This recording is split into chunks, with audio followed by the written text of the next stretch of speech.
Hello student, मैं Shiv sir आपका स्वागत करता हूं हमारे यूट्यूब चैनल ग्राउंड टीच में।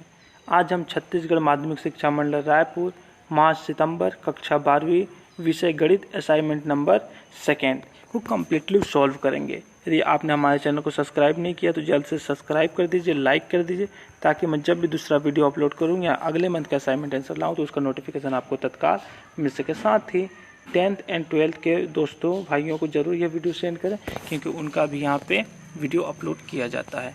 Thank you. चलिए आगे बढ़ते हैं और देखते हैं प्रश्न नंबर 1 क्या है।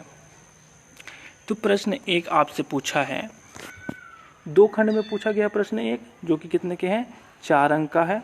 ठीक है, 2 क्वेश्चन में पूछा गया। फर्स्ट है, सममित तथा विषम सममित अवयव की परिभाषा लिखिए तथा सिद्ध कीजिए कि अवयव A इक्वल टू क्या है, सममित अवयव है, और B इक्वल टू क्या है, विषम सममित अवयव। यह आपको सिद्ध करना है। ठीक है, तो चलिए हम आगे बढ़ते हैं और इसको कम्प्लीटली सॉल्व करते हैं। तो आंसर हो जाएगा आपका प्रश्न 1 का प्रथम का उत्तर। ठीक है, पहले क्या लिखना है, आपको परिभाषा लिख लेना है, सममित अवयव का परिभाषा और विषम सममित का अवयव का परिभाषा। तो पहले आप इन दोनों का परिभाषा नोट कर लीजिए। परिभाषा हो गया तो हम आगे बढ़ते हैं, और आगे बढ़ने के बाद हम इसे क्या करेंगे, सिद्ध करेंगे कि ये क्या है, आपका सममित अवयव है और बी क्या है, विषम सममित अवयव है। तो ये आपका आंसर है। यहाँ पे ये a डैश इक्वल टू इतना होता है, इस प्रकार क्या हो जाएगा, a dash equal to a, a dash equal to a। तो इस प्रकार a एक क्या होगा, सममित अवयव होगा। अब आगे बढ़ते हैं तो हम b का आंसर देखते हैं। ठीक है, तो b बराबर इक्वल टू इतना हो जाएगा और b डैश इक्वल टू इतना हो जाएगा। तो b क्या होता है, माइनस बी है यहाँ पे, तो b डैश इक्वल टू क्या हो जाएगा, माइनस बी। इस प्रकार b क्या होगा, एक विषम सममित अवयव होगा। चलिए आगे बढ़ते हैं। तो इसी क्रम में हमारा प्रश्न 1 का सेकेंड पॉइंट आता है। सेकेंड पॉइंट क्या है आपका, कि यदि डेल इक्वल टू यह अवयव मान दिया है तो दिखाइए कि इनकी पंक्तियों तथा संकेतों को परस्पर परिवर्तित करने पर डेल का मान अपरिवर्तित रहता है, कि इनको आप परिवर्तित करेंगे फिर भी डेल का मान परिवर्तित नहीं होगा। तो चलिए हम इसका आंसर निकालते हैं, सॉल्व करते हैं। सबसे पहले आप लिख लीजिए, पहली पंक्ति के सापेक्ष विस्तार करने पर। ठीक है, तो पहली पंक्ति के सापेक्ष विस्तार करने पर। चलिए ये आप आंसर इसका लिख लीजिए, इससे सॉल्व करेंगे। आगे बढ़ते हैं। तो अब यहाँ तक आप इसको सॉल्व कर लीजिए, नोट कर लीजिए। ठीक है, ये पंक्ति हो जाएगा। अब यहाँ पे क्या करना है आपको, जब डेल इक्वल टू क्या हो जाएगा, -28 हो जाएगा। तो अब क्या करना है, पंक्ति और स्तंभों को परस्पर बदलने पर, अब क्या करना है, हम पंक्ति और स्तंभ दोनों को बदल देंगे। तो बदलने पे क्या होता है देखते हैं, इनका मान रखते हैं पंक्ति और स्तंभों को बदलने पर। तो यहाँ पे क्या हो जाएगा, डेल 1, वहाँ पे था डेल, ठीक है, यहाँ पे डेल 1 हो जाएगा। तो डेल 1 का मान यह हो जाएगा।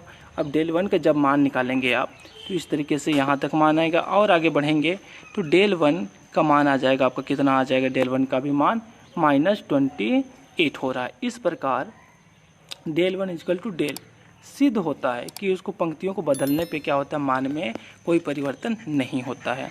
चलिए इसी के साथ हम आगे बढ़ते हैं। प्रश्न नंबर 2।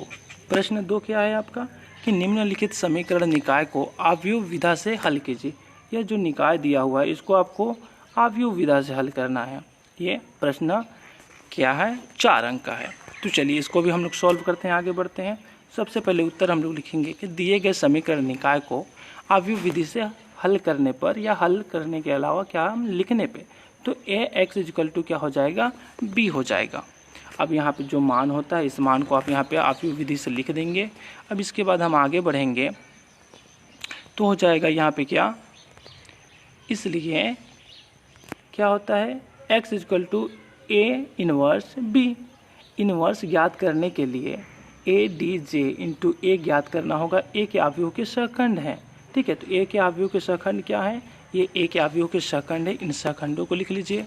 अब क्या करेंगे, हम आगे बढ़ेंगे तो अवयव के सहखंड इस रूप में आपको प्राप्त हो जाएंगे। ठीक है, अब इसमें हम आगे बढ़ते हैं तो a D J dot A का आपको मान प्राप्त हो जाएगा कुछ इस तरीके से। ठीक है, तो क्या हो जाएगा, यहाँ पे a इक्वल टू कितना हो जाएगा, -17, जो क्या है 0 के बराबर नहीं है, बराबर नहीं है। ठीक है, अब हम a इनवर्स का मान निकालते हैं। किसका, a इनवर्स का। तो a इनवर्स का मान आप निकालेंगे तो इस तरीके से आपको बना लेना है। ठीक है, यहाँ तक पहुँचेंगे। अब हम आगे बढ़ते हैं तो यहाँ पे माना जाता है ए इनवर्स का -1/70। ठीक है, तो ये हो गया इसका मान। तो यहाँ पे हो जाएगा आंसर में आप लिखेंगे x = 1, y = 2 और z = 3, दो अवयवों की समानता से है। तो यह आपका कम्प्लीटली आंसर हो जाएगा। अब हम इसी क्रम में आगे बढ़ते हैं तो हमारा अगला प्रश्न आता है प्रश्न क्रमांक 3। प्रश्न 3 क्या है कि किसी वर्ग अवयव के सहखंड को परिभाषित कीजिए। अवयव 2, 3, 4, 6 का सहखंड ज्ञात कीजिए तथा सत्यापित कीजिए कि ADJ = AI। ठीक है, यह होता है, यह आपको क्या करना है, सत्यापित करना है। यह भी आपका 4 अंक का है। साथ ही इस वीडियो का PDF भी दिया गया है जो आपको डिस्क्रिप्शन बॉक्स में मिल जाएगा, वहाँ चले जाइए, वहाँ से आप लिख सकते हैं। ठीक, तो अब इसके हम सोल्व करते हैं। तो सोल्व करने पे यहाँ पे आ जाएगा, आप सबसे पहले यह लिखना है, यहाँ A = इतना हो जाएगा। माना एक अवयव AIJ का सहखंड AIJ है, तब यहाँ पे हो जाएगा यह कि जो सहखंड होंगे उनका मान निकल जाएगा। इन मानों को आप नोट कर लीजिए। अब और आगे बढ़ते हैं तो ADJ के यहाँ पे मान आ जाएगा। ठीक है, तो ये हो जाएगा आपका ADJ के मान, इनको नोट कर लीजिए। फिर आपको इसका मान नोट कर लेना है। तो ये आपका हो जाएगा क्या, समीकरण नंबर 1। अब आगे हम इसी क्रम में बढ़ते हैं तो यहाँ पे अब आएगा क्या हो जाएगा, ये मान आ जाएगा। ये हो जाएगा आपका समीकरण नंबर 2 और इसको आप आगे सॉल्व करेंगे तो ये हो जाएगा आपका समीकरण नंबर 3। अब इसी में आगे बढ़ते हैं तो समीकरण नंबर 1, 2 और 3 से, तो 1, 2, 3 से क्या हो जाएगा, इन सभी को एक साथ लिखेंगे आप। तो 1 = 2 = 3 हो जाएगा। यही आपको क्या करना था, सिद्ध करना था। अब हम आगे बढ़ते हैं तो हमारा आता है प्रश्न नंबर 4। प्रश्न 4 क्या है आपका, प्रश्न 4 है कि सारणिकों के गुणधर्मों का प्रयोग करके सिद्ध कीजिए। यह भी कितने का है, 4 अंक का है। तो यह सारणी दिया हुआ है, ठीक है, = इतना होता है। इनको आपको सिद्ध करना है। चलिए हम हल में लिखेंगे। सबसे पहले माना ये सारणी लिख लेंगे।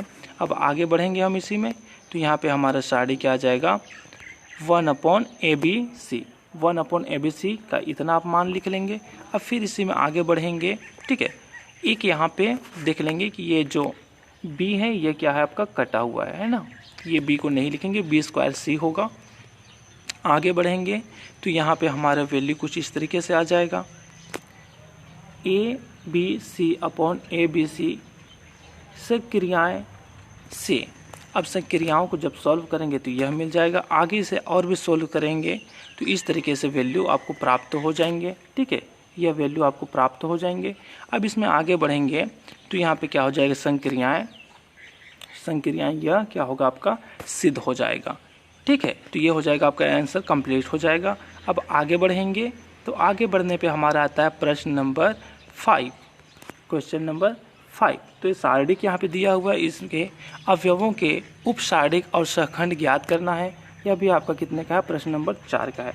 और साथ में आपको सत्यापित करना है कि इतना = क्या होता है, 0 होता है। यह आपको सत्यापित करना है। तो चलिए आगे बढ़ते हैं और सॉल्व करते हैं। तो इसका उत्तर आप लिखेंगे। सबसे पहले उत्तर में डालेंगे पहले अवयवों और सहखंड का पता लगाना। ठीक है, तो पहले यह पता लगाना है आपको। तो अवयव किसके लिए, A11 = M11 के लिए यह मान हो जाएगा। उसको सॉल्व करेंगे तो = क्या आ जाएगा, -20 आ जाएगा। सेकेंड अवयव है क्या आपका A21 = M21, इसका मान निकालेंगे तो -4 हो जाएगा। और इससे आगे हम बढ़ते हैं तो अवयव आता है क्या आपका A22 के लिए मान आपका हो जाएगा = -19। और अवयव A32 के लिए मान हो जाएगा कितना, -22। अब इसी में हम आगे बढ़ेंगे। ठीक है, तो अवयव A33 का क्या मान हो जाएगा, तो A33 का मान ये हो जाएगा प्लस में 18 आ जाएगा।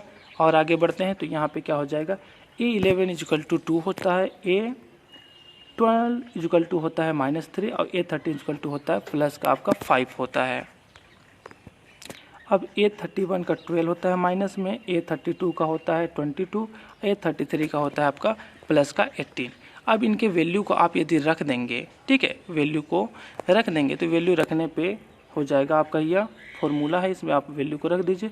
सॉल्व करेंगे तो = क्या आ जाता है, 0 आ जाता है। अतः यह क्या हो जाएगा आपका सिद्ध हो जाएगा। यहाँ तक वीडियो को देखने के लिए थैंक यू। चैनल को सब्सक्राइब नहीं किया तो जल्द से सब्सक्राइब कर दीजिए। और साथ ही आपको 12th की इस कंप्लीट लास्ट वीडियो के साथ एक वीडियो, इसमें केवल एक वीडियो पे सारे असाइनमेंट के उत्तर दिया जाएगा। एक वीडियो, ऑल असाइनमेंट।